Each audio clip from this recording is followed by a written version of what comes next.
Suge Knight stands in front of me with a gun in his waistband. He just pulls out big old 45 and just starts shooting out my window. Suge's already in the room. Did I see guns? Yes. Everybody on Death Row was walking around with a bulletproof vest on. It was a part of gangster rap. I said, Suge, they're afraid to do business with you? And he laughed and said, yeah, man, isn't that great? Ha, ha, ha, ha, ha.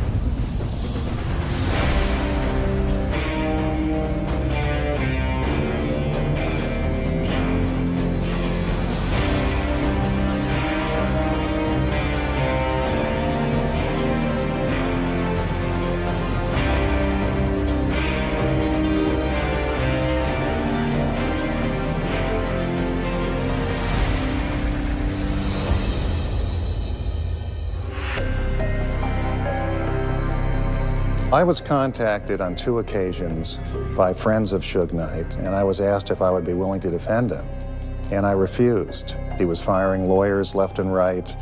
He looked unstable, and I said to myself, why do I need this? And I realized that I was not doing what my values told me I should do. You can't judge a book by its cover. So I was approached a 3rd time, and I agreed to meet with him. Music mogul Suge Knight is being held tonight on $2 million bail, accused of a fatal hit and run. Police say he ran over 2 men following an argument on a film set in Compton, California.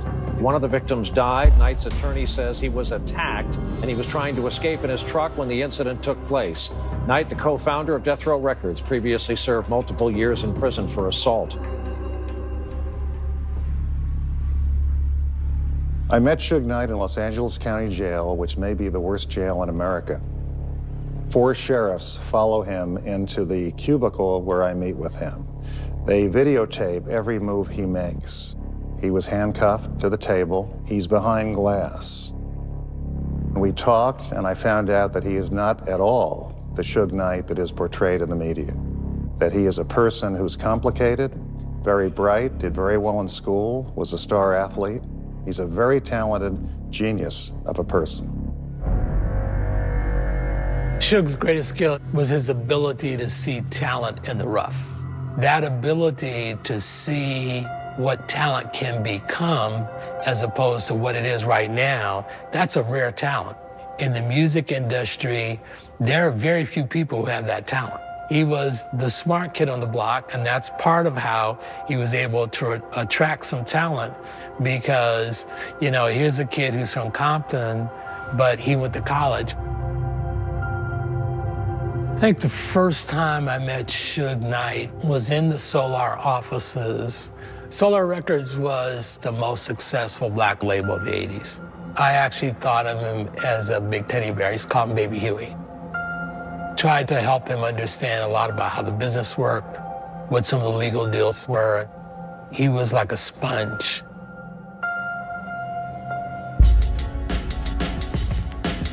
I was writing these records and it was blowing up in California.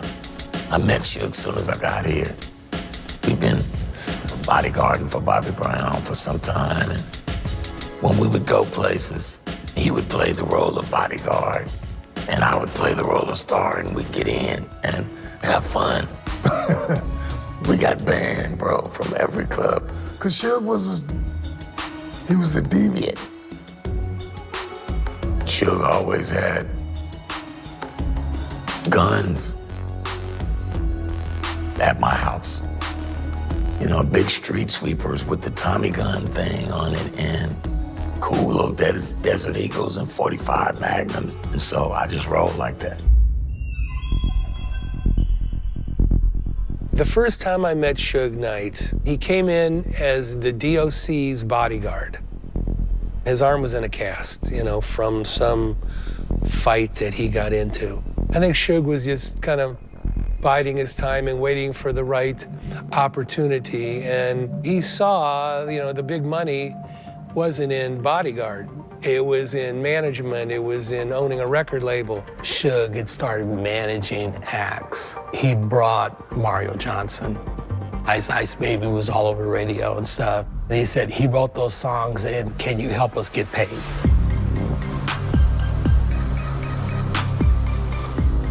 I wrote Ice Ice Baby when I was 16 years old. I never could imagine the type of success I was gonna have. I sold 160 million records. We were selling 1 million records a day. When it blew up, I was 19. And at that point, everybody realized, he's white? What? And they're already jamming to Ice Ice Baby. It's all over radio, #1 everywhere. I think my record had sold like 4 million, 5 million copies or something like that at that point, which is only like a week into it. Crazy. Hey, I'm doing good, man. So I'm going to Benihana's for dinner, and I sit down, I order, and then before the food gets there, we had our appetizers there. This big guy walks up, he says, hey, I'm Suge Knight. He says, let me talk to you for a minute. Ice, if you got a second, let me just talk to you. I says, okay, yeah. He starts eating some of my fries or whatever I'm eating there. Yeah, okay, all right, I can order more, no big deal. He didn't give me an explanation or anything at that point. He just says, hi, I'm Suge Knight, and I'm just nice to know you. I didn't even think much from it other than that was, you know, why would somebody come in and sit down and say hello to me just to introduce themselves? A little time had passed, maybe 3 weeks to a month. I go back, I check into a hotel in LA, somewhere close to the Beverly Center there. I'm with my DJ, Earthquake, and 2 bodyguards. I walk in the room, pull the key out, and I look in there and Suge's already in the room with about 5 other guys. And I'm like, whoa. And he goes, hey, don't be alarmed, come on in. Suge did tell my bodyguards to shut the F up and just stand over in the back. Did I see guns? Yes, many of them. Suge just says, you know, Rob, me and you, let's go to the balcony and talk. And he brings a stack of papers, about 300 papers thick. The story that has been told is that I was hung over a balcony, which has never happened. He didn't hang me over the balcony. He took me to the balcony to talk to me. I got it. You don't have to hang me over. I didn't want to question that or test that water, so to speak. It looked like it was freezing, and there was ice crystals floating across of it, so I didn't want to jump right in. You see what I'm saying? Didn't look like a hot tub to me. So I signed the pieces of paper there, and it allowed him to have a few points on the record to the extreme, which turned out to be worth millions of dollars. I didn't know. I'm young. I'm 19, you know. Then I start thinking back on things and going, so that was all about the money for Suge, okay. And then I saw the Chronic record pop up and Tupac and all this, and I knew the funding came from my record. So I'm happy to invest in that. Even with no return on my money, I have a story to tell that I've invested in some of the greatest hip-hop of all time. And I figured this is the price I gotta pay to just be a part of something that's elite in the rap industry.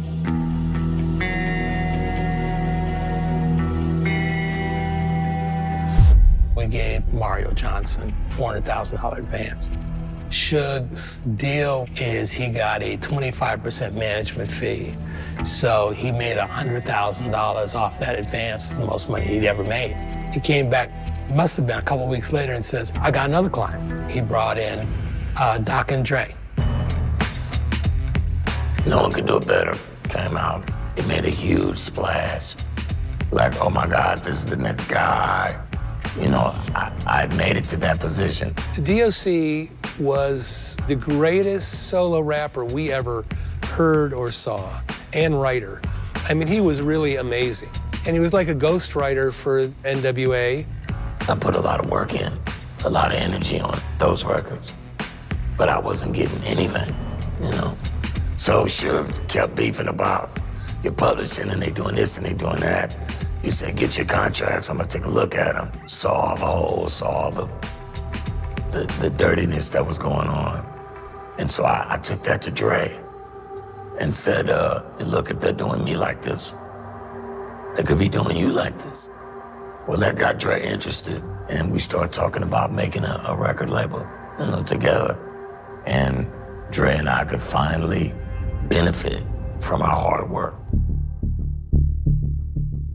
Suge walks into my office, closes the door behind him, stands in front of me with a gun in his waistband, you know, which is right about eye level to me, because I'm sitting here. He says, Gary, you've been disrespecting Dr. Dre and the DOC. I said, hey, Suge, I do everything for them. I don't want to hear that. I want you to sign a letter saying you're never going to disrespect them again. You know what I'm going to do if you don't do that. And the way he said that, I didn't even want to take a chance. So I write on a piece of ruthless stationery, I will never disrespect Dr. Dre and the DOC. I was in front of Suge Knight and really in serious fear.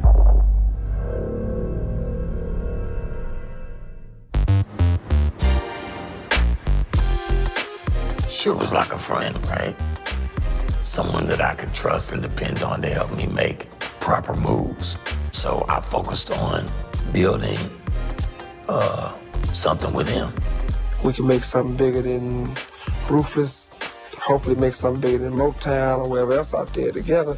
Let's just start fresh. Yo, what's up, what's up? My name's Dr. Dre in the house. Suge convinced Dr. Dre that he'd be better off leaving Ruthless and starting a company with Suge. You know, and Suge basically said, you take care of the music, I'll take care of the business, and, you know, I'll take care of it my way. You know, which he did. He did it his way. Let me see somebody give Dre, Suge, the DOC a round of applause. Death Row Records is going to be the record company of the 2000s. Death Row is annihilating any other label in this music business. We're giving all the youngsters opportunities from all the neighborhoods where basically we haven't forgot where we came from.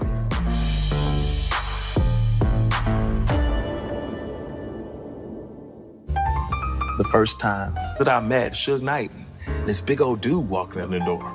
He looked like a giant, chest all pumped out, earrings in his ears, and big old cigar. And Suge was like, bust something. He thought that I was a rapper. And I began to sing it. Oh, amazing grace. He was like, man, I want him right now. Right now, signing him $275,000. He made an offer immediately. And from that day on, it was Danny Boy a part of Death Row, which was really amazing and crazy because I was only 15 years old. Suge put me in the Peninsula Hotel, and he put me in this plushed out room and gave me a credit card. Had access to this Rolls Royce limousine. It was incredible, for sure.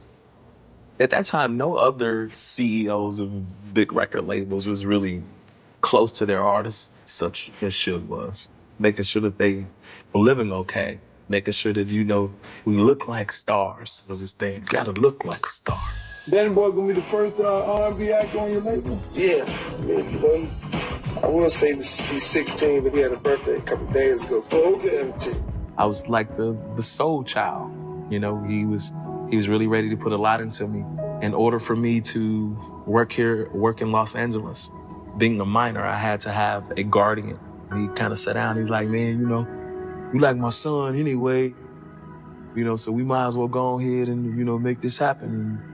He spoke with my grandmother and my dad, and he became my legal guardian at that point. I swear you give me so high, yeah, yeah.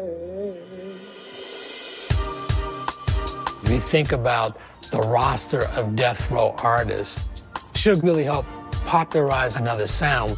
You know, Death Row sound was different than the East Coast sound of rap music. And they sold tens of millions of records. So that had the effect of really legitimizing that art form.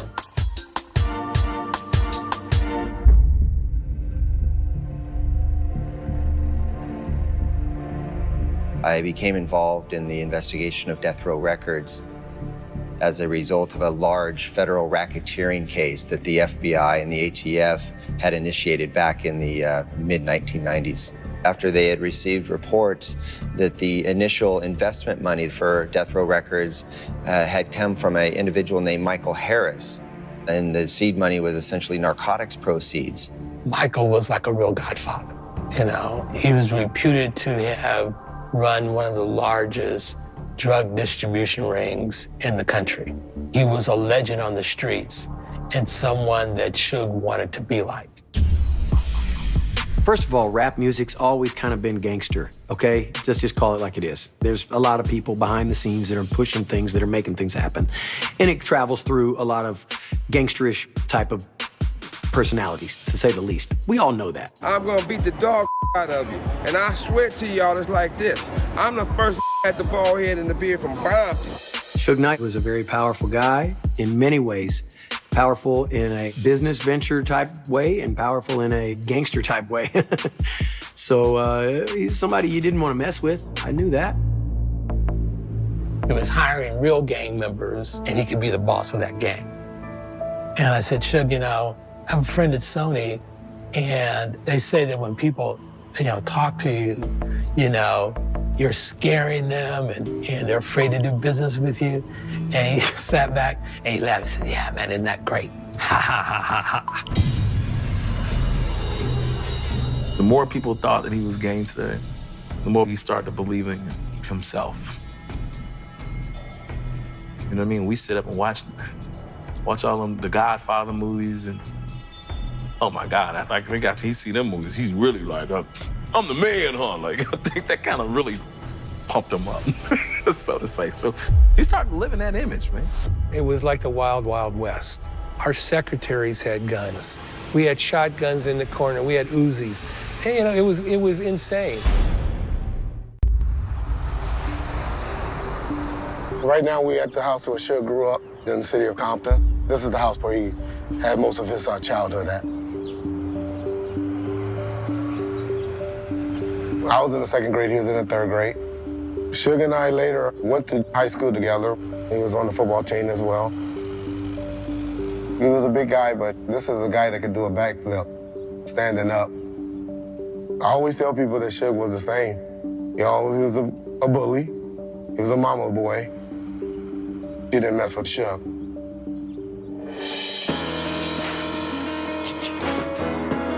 When I met Suge, I was really young, and we was at a house party, and this guy kept interfering with everything I did, no matter who I danced with, no matter who I talked with. He was in the middle of it, like he was my boyfriend.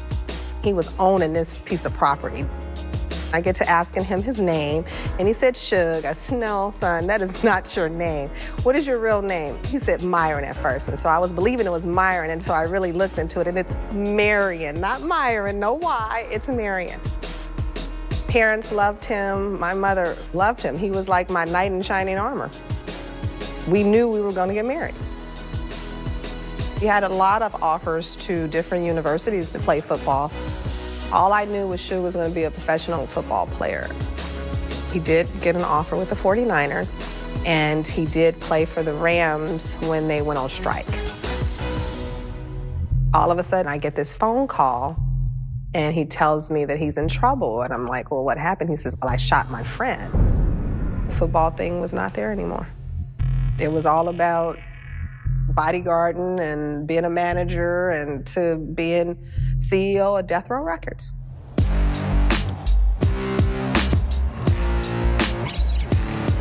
I began working on the streets in South Central in 1989. I became a member of an elite gang fighting unit called Crash. Gang violence on the street was very prevalent. Murders were an everyday occasion. It was always about neighborhoods, and from the gang's perspective, they thought that they were protecting their neighborhoods. In Los Angeles, there's criteria that we use to qualify somebody as a gang member. Style of dress, tattoos, other gang members identifying you. Many of those components Suge Knight fulfilled. He would dress in all red. He surrounded himself with known gang members. You would qualify him as a gang member. Suge grew up in a Blood neighborhood. He was a Blood. Everybody knows who's a Blood and who's a Crip. I care about the ghetto. I love the ghetto. That's where I'm from. That's who need the help.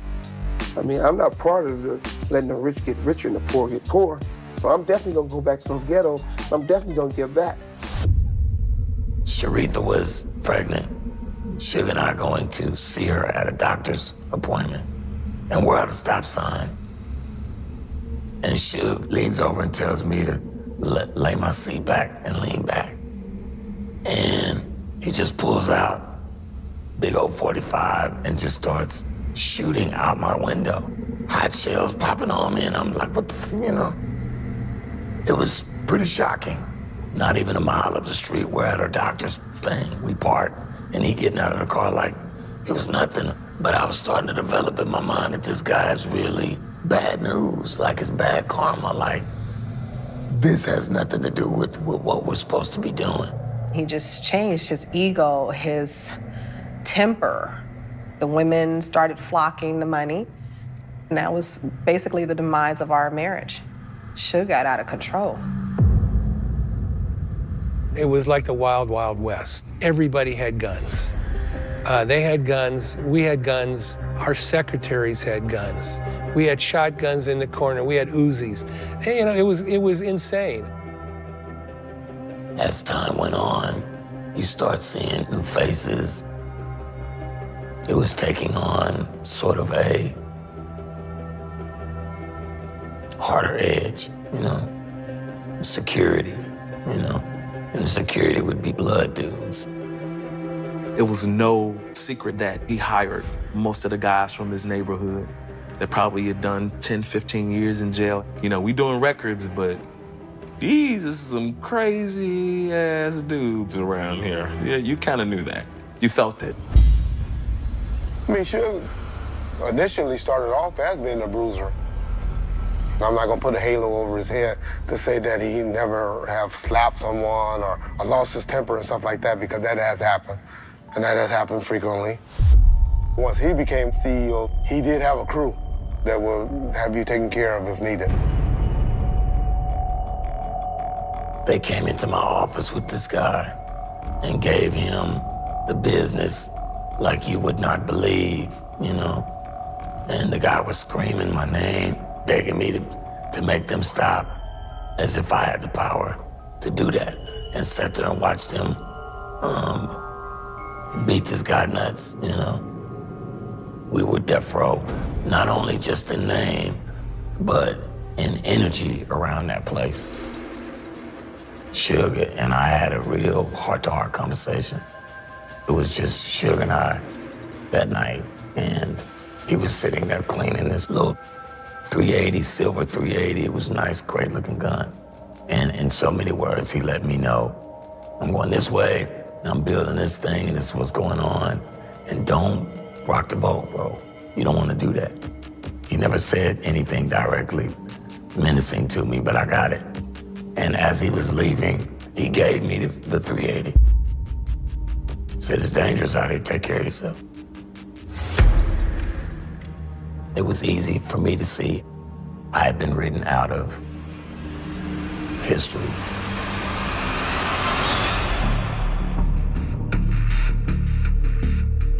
The Source Award for Producer of the Year goes to Dr. Dre. I gotta give a shout out to my homie Big Suge for paving the way so I can make my music. Wait. The East Coast don't love Dr. Dre and Snoop Dogg? The East Coast ain't got no love for Dr. Dre and Snoop Dogg and Deat Row? We know y'all East Coast. We know we at. It wasn't an East Coast, West Coast thing. It was a Puffy and Suge problem. That's what it was. And one other thing I'd like to say, any artist out there want to be an artist and want to stay a star and don't want to have to worry about the executive producer trying to be all in the video, all on the record, dancing. Come to Death Row. It's an affront to Puffy right there, who's sitting in the audience.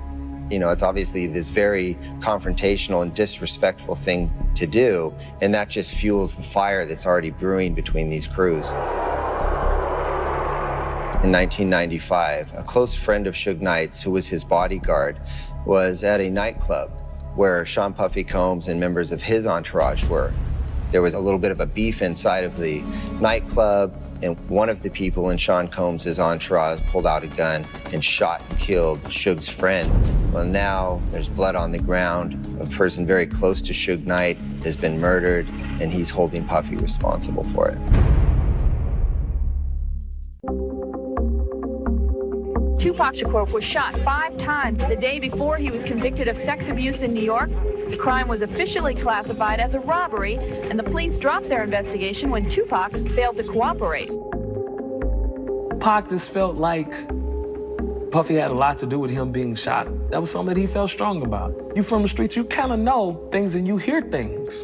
And everybody was just riding with him on that. We rode with him on it. I heard Pac got shot up in New York.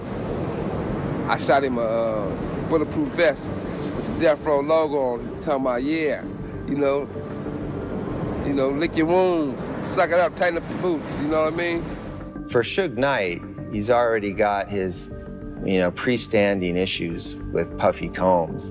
So now having Tupac Shakur, who feels the same way, we've got these individuals who are now supporting each other in this conflict. When Tupac was signed to Interscope, they had this rap artist they didn't know what to do with. They said, Suge, can you do something? We'll be willing to give up our rights, let you take him. I seen Suge planning the great things that he wanted to do with Pop. Man, it's finna be one of the greatest rappers of all time. Tupac Shakur has been sentenced to a maximum of 4.5 years in prison for sexually abusing a fan. Shakur has been arrested 6 times since 1993 on charges ranging from assault to gun possession. He was sitting in jail, and it was Suge who said, I will get him out of jail because I know what he can be.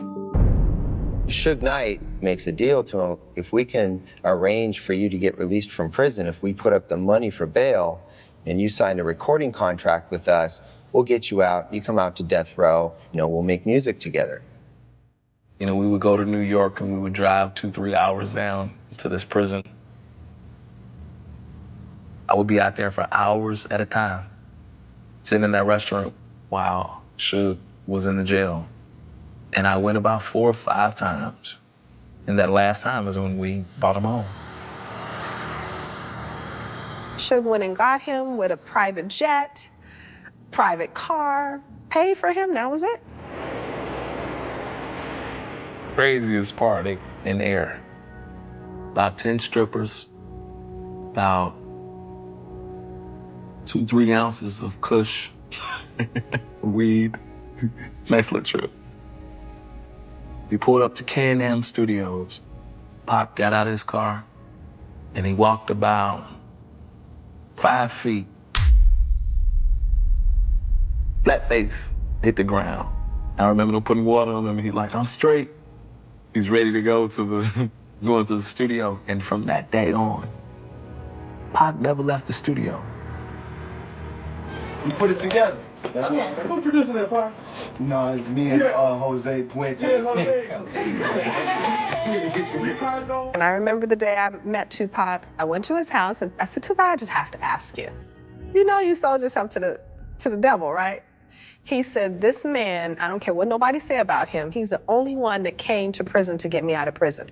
He's done everything he sat in that jail cell and told me he was gonna do for me and what I wanted. He has done it. Pac was on a whole nother level. When we went to go do work, we did work. When we played hard. When we fought hard. Everything we did it to the fullest. Tupac elevated the havoc. Tupac hated people, and we were supposed to hate people because Tupac hated them. That all these people talking about an East Coast, West Coast war, they like the Judas was to Jesus. They only here to cause confusion. All these suckers, they battling off of East and West like this is a game. This ain't no game. If this was chess, we'd be yelling checkmate 3 years ago. When Tupac came in, the picture of Death Row, it all just crumbled. During my investigation, I became aware of another event that had taken place in December of 1995. Death Row had hosted a Christmas party up in the Hollywood Hills. And during this party, an associate of Puffy Combs had essentially been kidnapped into one of the rooms where Suge Knight, Tupac Shakur, and several members of Suge's gang entourage literally beat the hell out of this guy. He almost lost one of his eyes. It was events like this that caused Puffy Combs to realize that when he comes out to the West Coast to promote music or conduct business, he was going to need street-level protection. He connected with a Southside Crip gang crew that began to do homeboy security for Bad Boy Records when they were out in Los Angeles. It was serious, that whole, Suge not liking Puffy at the time, and just about everybody on Death Row was walking around with a bulletproof vest on every day. Bulletproof vest was a part of my makeup. It was a part of gangster rap. always had security around us, but in Vegas, you could be a little more relaxed. During that time, Suge, Pac, and myself was together all the time. And if I wasn't with them, they'll call me and tell me to meet them where they at.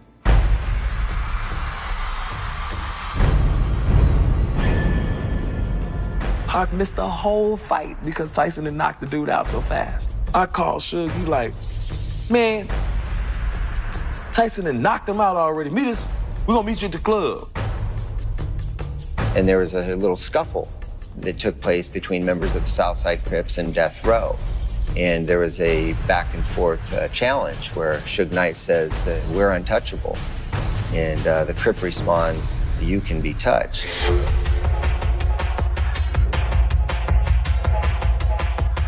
And Tupac takes it upon himself to rush over and sucker punch the guy, and then the rest of the Death Row entourage join in.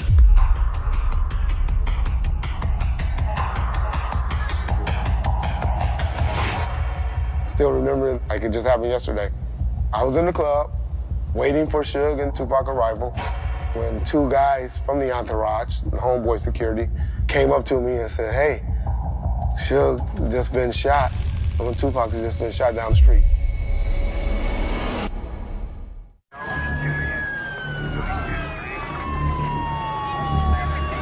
I got a phone call in the middle of the night saying Suge and Tupac got shot up. To tell a kid your dad died is not something I was looking forward to. I got on the first flight that took us out to Vegas. I went straight to the hospital and I went in Suge's room. Suge had a little blood on him where he had got fragments of bullets that pierced his skull and in parts of his body. And then I went to go see Tupac, and it was horrifying. He was laying on the table, and it was horrible. Horrible. Well, yeah, a lot of emotions was running through me at the time. Two guys that I'm really in charge of their protection was laying in the hospital, fighting for their life. About 4 days after Pac was shot, Suge and I was at the Luxor Hotel. He had a cigar in his mouth. His tears was just running down his face. That was one of those times that stood out where I was able to see Suge for his heart, see the emotional Suge. Suge went into a shell, like, you know, when you think you got money, you think money almost can fix anything. And me being a little naive that this is something that Suge can't fix. It was a dark cloud because everybody hated to see Pac going through such a thing. And Suge and Pac was like brothers. Rapper Tupac Shakur has died in Las Vegas. Hours before that fatal drive-by, a security camera caught Knight taking part in an assault at a Las Vegas casino. That incident constituted a parole violation stemming from a 1994 assault conviction and sent Knight to jail. Reviewing the video, I noticed that Suge Knight actively participates in the beatdown. He participates in the assault, so clearly that's a violation of his probation. It's a crime in and of itself. However, the sentence probably didn't fit the crime in that particular incident. You know, he's sent away for 8 years for a couple of kicks. And I'm looking at a long list of failures to follow court orders. I mean, I don't have any problem with the system, but we're not supposed to put people in jail for that in America. I don't think.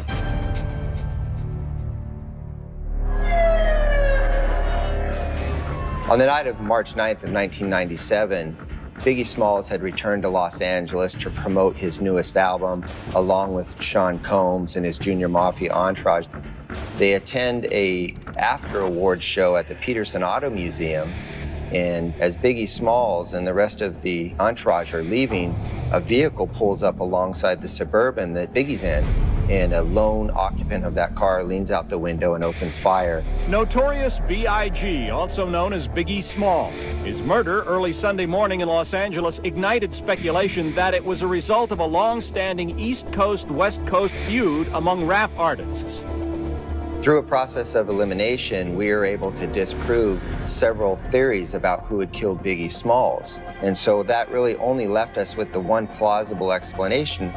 So we began to look very hard at Suge Knight and who his circle of friends might be that had retaliated for the murder of Tupac Shakur earlier. It's important to understand the gang mentality of Suge Knight. He doesn't trust that the cops are going to go out there and solve a crime. Gang members, they want immediate justice, and they want justice that they can see. And essentially, it's an eye for an eye system. And so to answer for the murder of Tupac Shakur, somebody's going to have to die. If anybody do anything, you got to realize one thing. It's up to God to make those decisions. So it's not up to me, it's not up to you. We're not supposed to take the law in our own hands, right? I think Suge did what Suge thought Suge had to do.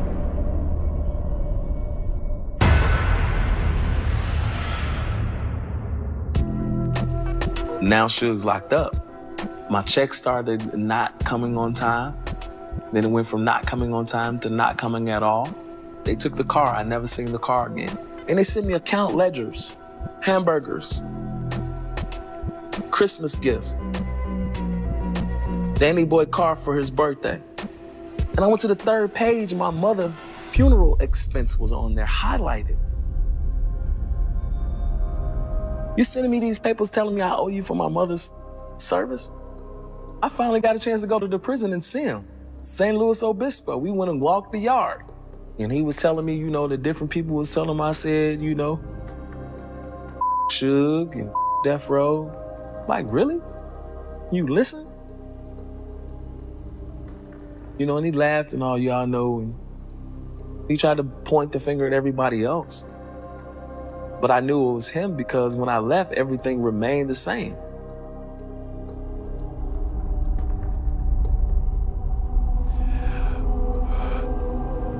And now I'm at a point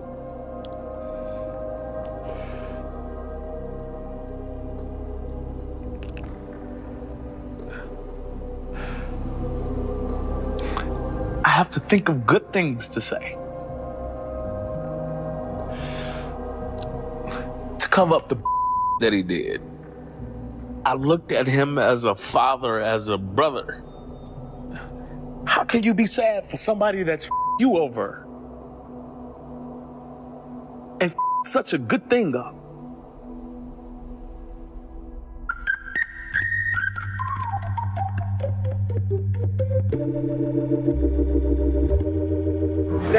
After dead in 6 years, I'm gonna have a drink with everybody today. Suge wasn't there. You talking about 5 years of Suge not running Death Row. The picture of Death Row, it all just crumbled. Everybody was leaving. So Dre called me and he was like, I'm not doing anything for Suge anymore. I'm tired. I'm tired of the mess going on over here. I made quite a few mistakes, actually, picking the people I wanted to do business with. I've just been trying to put together a new family and basically just start all over. Suge lost everything he worked so hard to have. He lost it over just being selfish and stupid.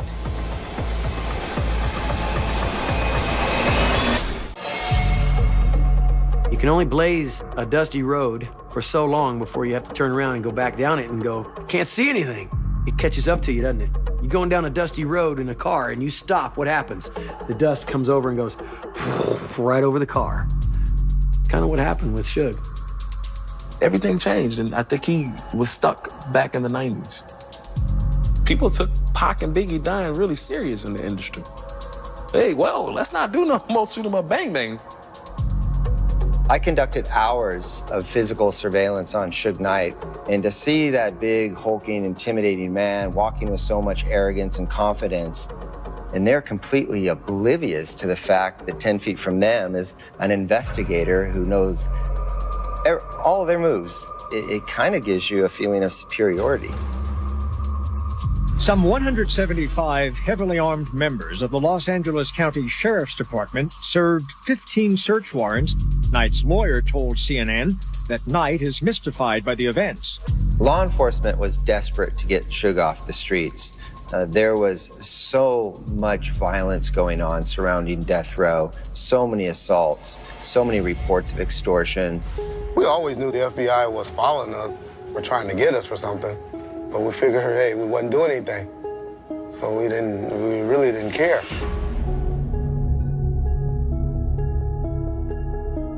Suge had more lawsuits on the table than anybody I know. Somebody did not pay his, I think it was $11 million in taxes. So from the lawsuits, the taxes, the only choice he had was to file bankruptcy. So much of his former self no longer exists. He's lost the type of influence that he once had on the street that money brings. He's a shell of a man. Just a guy that was broken down by the government. Had probably $1 million a month, scraping up $4,000 or $5,000 a month just to survive. He's taken a mighty fall. There was a point in time when he was making a lot of money. I mean, literally tens of millions of dollars a year, and he needed some money. And I said, well, I don't have any money.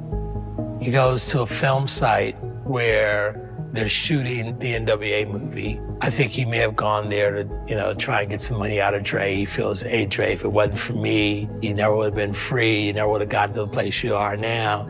You're a billionaire. I'm struggling. You should give me some money.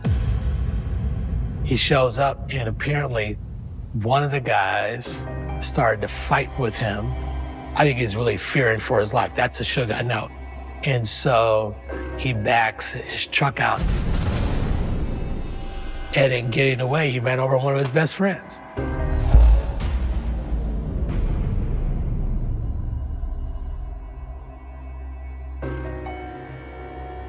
I think if you were a white music executive and you happen to go out to the site to see this movie, some guy comes up and starts to beat up on you, and you happen to run over somebody, your defense would be self-defense, and people would believe it, and you wouldn't go to jail. If you're Suge, it's going to be first-degree murder. Think of the person in the mirror that guy has to look at. How do you go from hundreds of millions of dollars to prison? And it's just your fault. Because you chose to be something you didn't have to be. And right now, he's got to be in a place where he understands that all those things led him there.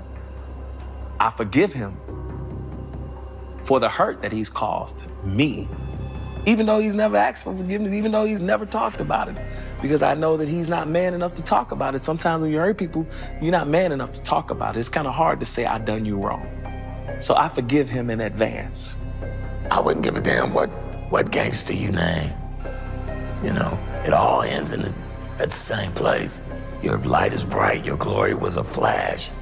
And now you're just in a world of it's Suge that's gotta face Suge.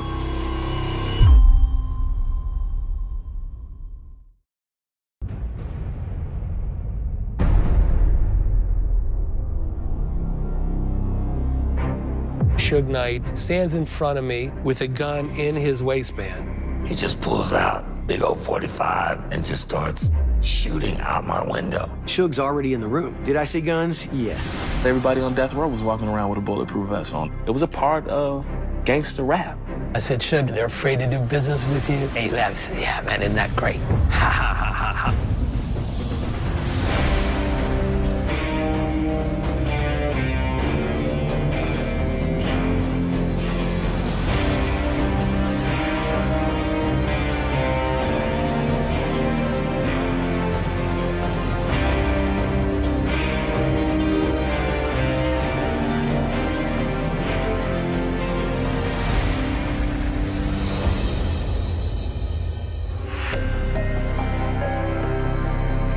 I was contacted on 2 occasions by friends of Suge Knight, and I was asked if I would be willing to defend him, and I refused. He was firing lawyers left and right.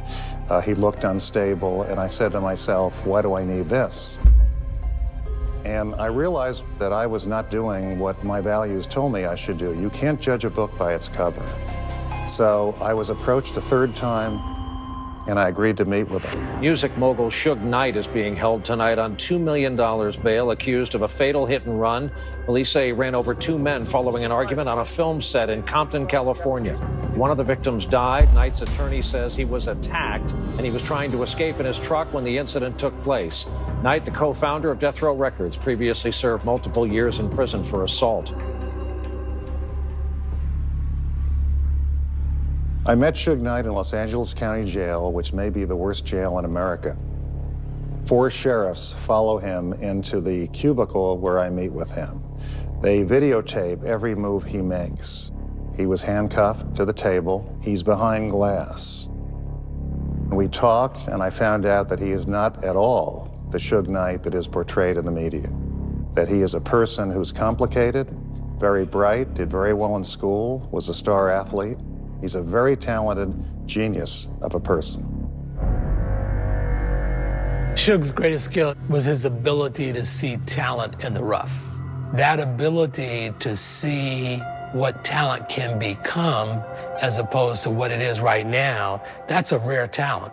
In the music industry, there are very few people who have that talent. He was the smart kid on the block, and that's part of how he was able to attract some talent because, you know, here's a kid who's from Compton, but he went to college.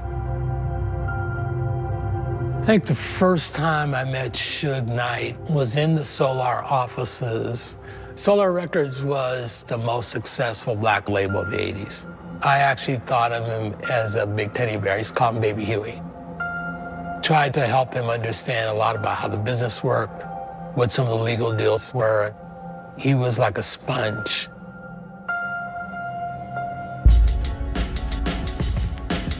I was writing these records and it was blowing up in California.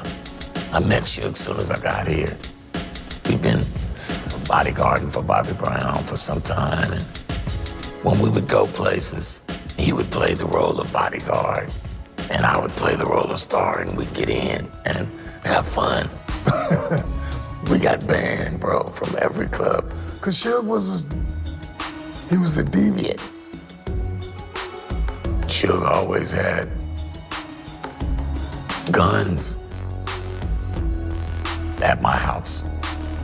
You know, big street sweepers with the Tommy gun thing on it and cool little Desert Eagles and 45 Magnums. And so I just rolled like that. The first time I met Suge Knight, he came in